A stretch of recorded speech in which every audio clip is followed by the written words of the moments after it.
There's this weird thing about AI, right? One minute it can write a beautiful poem or generate some mind-blowing piece of art. But the next, it can't remember something you told it just a couple of minutes ago. It's kind of like a genius with a really, really bad short-term memory. So today, we're going to dig into why that happens and explore how researchers are building a totally new kind of AI with a memory that's inspired by the best computer out there, the human brain. Okay, so here's our roadmap. We're going to start with why AI has this memory problem in the first place. Then, we'll peek into our own skulls and see what we can learn from the brain. After that, we'll get into the nitty-gritty of building a better memory for AI. This is going to lead us to the really cool part, how these new systems can adapt to things they've never seen before. And finally, we'll look at what's next on the horizon. All right, let's jump right in. Section 1, AI's memory problem.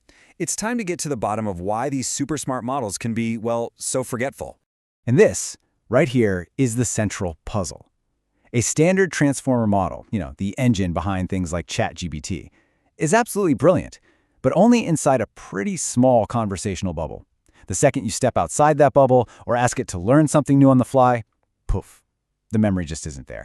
So why does this happen? Well, it boils down to four main issues. First, that context window, its short-term memory, is limited because making it bigger gets exponentially more expensive, computationally speaking.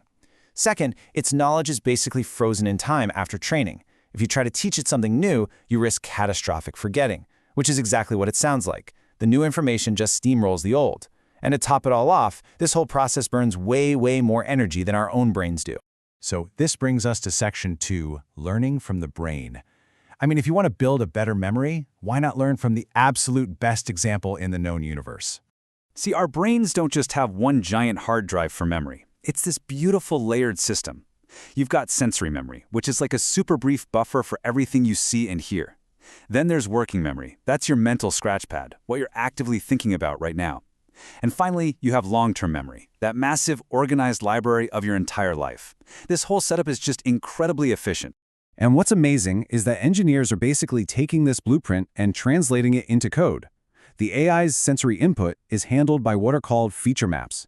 Its attention context acts just like our working memory, and its long-term knowledge gets stored in these parametric and non-parametric systems. It's a direct copy-paste from neuroscience to computer science, which is just so cool. Which leads us perfectly into Section 3. Okay, we have the blueprint from the brain. Now let's see how engineers are actually building this thing. The answer is a whole new type of model called a memory-augmented transformer. The magic word here is dynamic. Unlike the old models, these can actually update what they know and expand their memory as they go, finally breaking free of those old limitations. And there isn't just one way to do this. Researchers are trying a few different approaches. Some bake the knowledge right into the model's core programming. Others use temporary states, almost like a mental sticky note. A really popular method is giving the AI an external hard drive it can read and write to.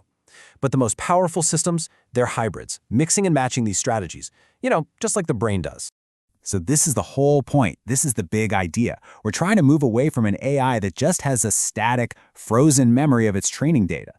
The real goal here is to create a system that is constantly learning, constantly adapting while it's being used. They call it test time learning, and it's a total game changer. And that brings us to the real payoff in Section 4, adapting to the unexpected. This is where it all comes together. Because having a dynamic memory isn't just about remembering your grocery list. It means the AI can actually learn from things it has never, ever seen before. So, what's the killer feature? What does this new superpower actually unlock for an AI? The answer is something that sounds complicated, but is actually super intuitive, out-of-distribution learning. This is the Holy Grail. It's about an AI running into something totally new, data that's way outside its training, and being able to learn from it without wrecking everything it already knows. It's about being able to handle a curveball gracefully. And how does it do it? Well, it turns out the secret ingredient is the same one our own brains use: surprise. When something happens that completely shatters our expectations, we pay attention, right? We learn. Researchers are building that exact same "whoa, what was that?" mechanism into these AI models. Here's the play-by-play. The AI is always making little predictions about what's coming next. When what actually happens is wildly different from its prediction, that creates a massive error signal. You can think of that signal as the AI being surprised. That feeling of surprise is what flips the switch, telling the AI, hey, pay attention, write this down in your memory. It literally learns from being wrong. And this isn't just theory. There's a research model called Titans that does exactly this. It uses that surprise mechanism to update its memory in real time. And it's smart about it. It doesn't just memorize everything. It selectively picks out the new, important, surprising stuff to remember, all without needing a full-blown retraining session. Which brings us to our last section, the future of AI memory. Now, this is all an incredible breakthrough, but we're not quite at the finish line yet. There are still some major hurdles to clear. The three big ones right now are scale, interference, and just grading. First, how do you search a memory with billions or trillions of entries in a split second? Second, how do you add new memories without accidentally messing up or overwriting old, important ones? And finally, how do we even create a fair test to compare all these different models? These are the huge questions that researchers are wrestling with as we speak. But the vision, the grand goal, is crystal clear. We're trying to evolve AI from being just a static pattern-matching machine into a truly adaptive, intelligent agent that can learn continuously for its entire existence, just like we do. And that leaves us with a pretty deep final thought.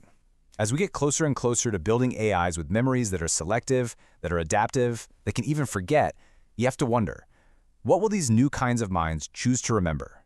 And maybe just as importantly, what will they choose to let go?